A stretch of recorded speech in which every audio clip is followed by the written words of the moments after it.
Morning student, स्वागत है आपका ऑनलाइन क्लासेस में। प्रश्नावली 7.2 हमारी कंप्लीट हो चुकी थी। आज हम प्रश्नावली 7.3 के प्रश्नों को हल करेंगे। इसके अंतर्गत हमने दो त्रिभुजों के क्षेत्रफल के सूत्र देखे थे, जो क्या थे। एक तो था 1/2 इंटू आधार इंटू शीर्ष लंब, और दूसरा था हमारा 1/2 x1 y2 - y3 plus x2 y3 - y1 और x3 y1 - y2 था। अब उन्हीं सूत्रों का उपयोग करते हुए हम प्रश्नों को हल करेंगे। प्रश्न संख्या 1 दे रखा है, त्रिभुज का क्षेत्रफल ज्ञात कीजिए। त्रिभुज का क्षेत्रफल बराबर क्वेश्चन मार्क। बिंदु दे रखे हैं। पहला क्वेश्चन दे रखा है, बिंदु दे रखा है 2 और 3। दूसरा दे रखा है -1 और 0, -1 और 0, और तीसरा बिंदु दे रखा है 2, -4। 2, -4 हमें दे रखा है। त्रिभुज का क्षेत्रफल त्रिभुज का क्षेत्रफल बराबर 1/2 x1 y2 - y3 plus x2 y3 - y1 plus x3 y1 - y2। ये सूत्र दे रखा है हमें। सूत्र का उपयोग करते हुए हमें मान रखना है, तो मान रख देते हैं इसमें 1/2। x1 का मान कितना है 2, y2 का मान है 0, y3 का मान है -4, इसलिए क्या हो जाएगा प्लस का 4 हो जाएगा। प्लस x2 का मान कितना है -1, तो क्या आ जाएगा माइनस का 1 आ जाएगा यहाँ पर। y3 - y1, y3 का मान कितना है -4 और y1 का मान कितना है 3, तो माइनस का 3 आ जाएगा। प्लस x3 का मान कितना है 2 है, 2 रख दिया। अब y1 - y2, y1 का मान कितना है 3 है, और y2 का मान कितना है 0 है, तो माइनस का 0 बराबर 1/2 0 + 4 इंटू 2 कितने हो जाएंगे 8। -4 और -3 कितना हो जाएगा माइनस का 7 का प्लस के -1 से गुणा करेंगे तो क्या हो जाएगा प्लस का 7, और 3 इंटू 2 कितना हो जाएगा 6 बराबर 1/2 8 और 7 15, 15 और 6 21 बराबर 21/2 वर्ग इकाई त्रिभुज का क्षेत्रफल हमें ज्ञात हो जाएगा। इसको हम पॉइंट के रूप में भी लिख सकते हैं। पॉइंट के रूप में क्या माना जाएगा 10.5 वर्ग इकाई हमारा त्रिभुज का क्षेत्रफल प्राप्त हो जाएगा। चलो नेक्स्ट क्वेश्चन नंबर 2। पहला क्वेश्चन बहुत इजी था। क्या सूत्र याद रखना है। सूत्र याद रखने के बाद हमें आसानी से क्वेश्चन हल हो जाएंगे। 3 बिंदु दे रखे हैं, k का मान ज्ञात करना है ताकि तीनों बिंदु क्या हो जाएं सरेखी हो जाएं। तो सबसे पहले बिंदु दे रखा है हमारे पास 7 - 2, 7, -2, 5, 1 और 3, k। हल। सरेखी होने के लिए त्रिभुज का क्षेत्रफल क्या होना चाहिए, त्रिभुज ABC का क्षेत्रफल बराबर, इसको A मान लिया, इसको B मान लिया, इसको हमने C मान लिया। त्रिभुज ABC का क्षेत्रफल बराबर क्या होना चाहिए 0। सूत्र है हमारे पास 1/2 x1 y2 - y3 plus x2 y3 - y1 plus x3 y1 - y2 बराबर क्या हो जाएगा हमारे पास 0। ये 2 तो किस में चल जाएगा 0 में चल जाएगा। अब इसमें मान रख देते हैं हम। मान x1 का मान कितना दे रखा है 7, y2 1 - k प्लस x2 का मान कितना है 5, y3 का मान कितना है k, और y1 का मान कितना माइनस प्लस, तो क्योंकि माइनस का 2 है और सूत्र में भी माइनस है, इसलिए क्या हो जाएगा उसका मान प्लस का 2 हो जाएगा। प्लस x3 का मान कितना है 3, y1 का मान कितना है -2, और y2 का मान कितना है -1 बराबर 0 हो जाएगा। अब इसको हल करें 7 - 7k प्लस 5k प्लस 10 और कितना हो जाएगा -3 और माइनस का 2 और माइनस का 1 माइनस का 3, माइनस के 3 का प्लस के 3 से गुणा होगा तो माइनस का 9 प्राप्त होगा।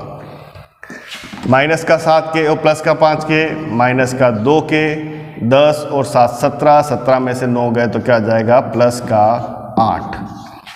तो 2 के बराबर 8, तो के बराबर हमारे पास क्या आ जाएगा 8/2 बराबर क्या हो जाएगा हमारा 4। तो के बराबर 4 के लिए ये बिंदु, तीनों बिंदु ए बी सी क्या है, सररेख है। तो सररेख के लिए हमें कंडीशन जो दे रखी है उस हिसाब से हमें सररेख ज्ञात करना है कि सररेख है या नहीं है। तो और हमें उसका पता लगाना है, अगर सररेख होगा तो वो क्या हो जाएगा, उसका मान 0 के बराबर होगा। एक क्वेश्चन आपके लिए प्रश्न संख्या 3 आपके लिए छोड़ रहा हूं मैं, वो आपको करना है। प्रश्न संख्या 4, क्वेश्चन नंबर 4, उस चतुर्भुज का क्षेत्रफल ज्ञात कीजिए जिसके लिए 4 बिंदु हमें दे रखे हैं। उस चतुर्भुज का क्षेत्रफल ज्ञात कीजिए जिसके लिए 4 बिंदु हमें दे रखे हैं। माना कि चतुर्भुज ABCD के शेष, चतुर्भुज का क्षेत्रफल, चतुर्भुज का क्षेत्रफल बराबर क्वेश्चन मार्क, ABCD हमें दे रखे हैं। A बराबर -4, -2, B बराबर दे रखा है -3, -5, -3, -5, C बराबर दे रखा है 3, -2, 3, -2 और D बराबर दे रखा है हमें 2, 3। हल देखें इसका, हल देखें कि इसका त्रिभुज ABCD हमें दे रखा है। तो सबसे पहले चतुर्भुज बना ले ABCD, इस तरह से बना दे ABC और D। A क्या है -4, -2, B क्या है हमारे पास -3, -5, C क्या है 3, -2 और D क्या है 2, 3। अब चतुर्भुज का क्षेत्रफल है, क्योंकि हमारे पास तो केवल त्रिभुज का क्षेत्रफल है, त्रिभुज का क्षेत्रफल है तो इसको क्या करना पड़ेगा, हमें 2 बराबर भागों में बांटना पड़ेगा, 2 त्रिभुजों में बांटना पड़ेगा। तो 2 त्रिभुज विकर्ण खींच लिया हमने, तो 2 त्रिभुज बन गए ABC और ACD बन गया। तो त्रिभुज ABC का क्षेत्रफल बराबर, सूत्र हमें पता है, सूत्र लिख के हम डायरेक्ट मान रख देंगे 1/2 x1 का मान क्या है -4 और y2 -y3, y2 का मान कितना है -5 और y3 का मान है कितना है -2, इसलिए क्या हो जाएगा प्लस का 2। x2 प्लस x2 का मान कितना है -3, -3 रख दिया। x2 y3 y3 का मान -2 और y1 का मान कितना है +2। इसी तरह से x3 का मान कितना है 3 और y1 -y2 तो -3, 2 और +5 बराबर 1/2 क्या हो जाएगा -3 और -4 क्या हो जाएगा 12। इधर क्या आ जाएगा 0, -2 + 2 0 और 0 का किसी भी संख्या से गुणा करते हैं तो हमें मान क्या प्राप्त होता है 0 प्राप्त होता है। तो 0 आ गया, +3 तो क्या आ जाएगा 9 बराबर 12 और 9 21, 21/2 वर्ग इकाई। तो त्रिभुज ABC का क्षेत्रफल हमें क्या प्राप्त हुआ 21/2 वर्ग इकाई प्राप्त हुआ है। अब दूसरा हम इसमें निकाल लें त्रिभुज ACD का क्षेत्रफल, त्रिभुज ACD का क्षेत्रफल बराबर 1/2। ACD का क्षेत्रफल -4 y2 -y3, y2 का मान कितना दे रखा है -2 और y3 का मान कितना दे रखा है 3, तो -3 हो जाएगा। प्लस x2 का मान कितना दे रखा है 3, x2 y3 y3 का मान कितना है 3 और y1 का मान कितना है -2, तो क्या हो जाएगा +2। इसी तरह से x3 का मान कितना दे रखा है 2, x3 का मान कितना है 2 और y1 -y2 तो -2 और +2 बराबर 1/2 - 3 और -2 कितना हो जाएगा, -5 और -4 से गुणा करेंगे तो +20। 3 और 2 5, 5 दिया 15 और इधर क्या हो जाएगा हमारे पास मान 0 बराबर क्या मान प्राप्त होगा 20 और 15 35/2 वर्ग इकाई। तो त्रिभुज ACD का क्षेत्रफल हमें क्या प्राप्त हुआ है 35/2। अब ये जो चतुर्भुज है वो कौन कौन से त्रिभुजों से मिलकर बना है, ABC और ACD से मिलकर बना है। इन दोनों को जोड़ने पर दोनों का क्षेत्रफल हमने निकाल लिया है। अगर दोनों त्रिभुजों को जोड़ लें, दोनों त्रिभुजों के क्षेत्रफल को जोड़ लें तो हमें क्या मिल जाएगा, चतुर्भुज ABCD का क्षेत्रफल मिल जाएगा। तो हम लिखते हैं यहाँ पर चतुर्भुज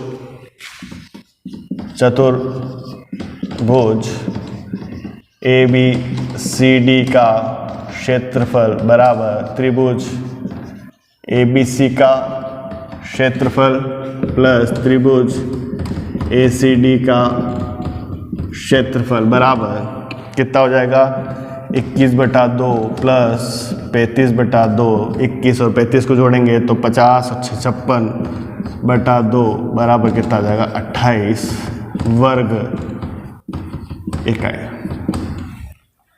28 वर्ग इकाई हमें चतुर्भुज का क्षेत्रफल प्राप्त हो जाएगा।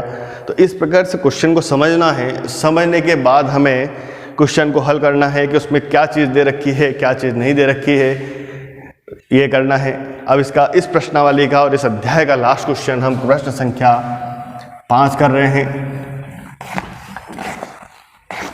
देखते हैं प्रश्न संख्या 5 क्या दे रखा है। क्वेश्चन नंबर 5, कक्षा 9 में आपने पढ़ा है क्योंकि किसी त्रिभुज की माध्यिका उसे बराबर क्षेत्रफल वाले त्रिभुजों में विभाजित करती है। माध्यिका उसे बराबर त्रिभुजों वाले क्षेत्रफल में विभाजित करती है तो उस त्रिभुज ABC का क्षेत्रफल ज्ञात की इस परिणाम के सत्यापन की जांच कीजिए जिसके शीर्ष दे रखे हैं। शीर्ष क्या दे रखा है, A दे रखा है 4, -6, B दे रखा है 3, -2 और C दे रखा है 5,2। C को दे रखा है 5,2 दे रखा है। त्रिभुज देख लें तो ABC ये हो गया हमारा A, B और C। A के निर्देशांक 4, -6, B के निर्देशांक 3, -2 और C के निर्देशांक 5,2। अब माध्यिका है, इसको बराबर भागों में बांटती है, इसको हम D मान लेते हैं। अब D के निर्देशांक निकाल लें। D के निर्देशांक क्या हो जाएंगे, D के निर्देशांक 3 + 5/2 और इधर क्या हो जाए -2 + 2/2 बराबर 8/2 और 0/2 बराबर 4,0। तो D के निर्देशांक हमारे पास क्या प्राप्त हो जाएंगे 4,0। और दो त्रिभुजों में बढ़ गया। अब ये माध्यिका हमने जब इसकी खींच ली तो दो बराबर भागों वाले त्रिभुजों में बढ़ गया। तो त्रिभुज का क्षेत्रफल पहला के रखा है त्रिभुज ABD का क्षेत्रफल बराबर 1/2 x1 4 y2 - y3 तो -2 और -0 प्लस x2 3 y3 - y1 तो 0 y1 कितना दे रखा है -6 तो माइनस क्या हो जाएगा +6 प्लस x3 का मान कितना दे रखा है 4 दे रखा है। x3 का मान कितना दे रखा है 4 दे रखा है और 4 और क्या हो जाएगा हमारे पास y1 - y2। y1 का मान कितना दे रखा है 4 और y2 का मान कितना दे रखा है 3 तो 4 - 3 हो जाएगा बराबर 1/2 -8 प्लस का 18 और प्लस का 4 बराबर कितना मिलेगा हमें 18 और 4 22। 22 में से 8 गए तो कितना मिलेगा हमें 22 में से 18 और 4 22। 22 में से 8 गए तो 10 प्राप्त हो जाएगा। इधर हमारे पास जो ADC और ABD का क्षेत्रफल इधर -8 इधर 18 और इधर क्या हो जाएगा -16। इधर -16 प्राप्त होगा। क्यों प्राप्त होगा, क्योंकि यहाँ पर प्लस का एक बार बिंदु देख लेते हैं, 4 को माइनस से 3 कोमा माइनस 2 और 5 कोमा 2, 5 कोमा 2 दे रखा है, सी का मान 5 कोमा 2 दे रखा है। ठीक है, ए बी डी और A C D, A B D का क्षेत्रफल क्या हो जाएगा 4 और माइनस 6। हाँ देखो x1 का मान कितना है 4, x1 y2 minus y3, y2 का मान कितना है -2, y3 का मान कितना है 0। ठीक है, फिर x2 का मान कितना है 3 और y3 माइनस y3 का मान 0 और y1 का मान कितना है -6, तो क्या हो जाएगा +6 हो जाएगा। ठीक है, फिर इसका मान कितना दे रखा है, x3 का मान कितना दे रखा है 4, y1 माइनस y2, y1 का मान कितना दे रखा है -6 और y2 का मान कितना दे रखा है, इधर -6 दे रखा है, और y2 का मान कितना दे रखा है माइनस, तो इधर क्या हो जाएगा +2, -4 और -6 और +2 कितना हो जाएगा -4, -4 में से 4 गए तो 4 से गुणा होगा तो -16, तो क्या प्राप्त हो जाएगा 16 और 8 24, 24 में से 18 गए तो 6, तो 6/2 कितना मिल जाएगा 3 वर्ग इकाई। तो त्रिभुज ABD का क्षेत्रफल हमें क्या प्राप्त हुआ है, त्रिभुज ABD का क्षेत्रफल क्या प्राप्त हुआ है 3 वर्ग इकाई प्राप्त हुआ है। अब दूसरे त्रिभुज का निकालने, त्रिभुज ACD का क्षेत्रफल बराबर 1/2 x1 का मान कितना है 4, y2 माइनस y3 तो 2 माइनस 0 प्लस x2 का मान कितना है 5, y3 माइनस y1 तो 0 प्लस 6 और x3 का मान कितना है 4, y1 माइनस y2 तो -6 और -2, 1/2, 4 × 2 8, 5 6 और 5 11 और इधर क्या हो जाए 8 चौक 32 -32, 6 × 30, सॉरी यहाँ पे 30 आ जाएगा, 6 × 5 30, तो 1/2 × 38 - 32 बराबर 6/2 और बराबर 3 वर्ग इकाई। ये मान प्राप्त हो गए हैं, दोनों मान बराबर आ गए, अतः त्रिभुज ABD का क्षेत्रफल बराबर त्रिभुज ACD का क्षेत्रफल। अब इसमें हमें क्या बोल रखा था कि दोनों मान क्या है हमारे, एक माध्यिका है जो त्रिभुज को 2 बराबर भागों में बांटती है। माध्यिका क्या थी AD का मध्य बिंदु के निशान निकाल लिए, D के निशान निकाल लिए, फिर ABD और ACD दोनों क्षेत्रफल हमारे पास क्या है बराबर आए हैं। तो इस प्रकार हम कह सकते हैं कि माध्यिका जो है वो त्रिभुज को 2 बराबर भागों में बांटती है। फिर भी किसी प्रश्न में आपको कोई परेशानी है तो आप पूछ सकते हैं। थैंक यू वेरी मच बच्चों।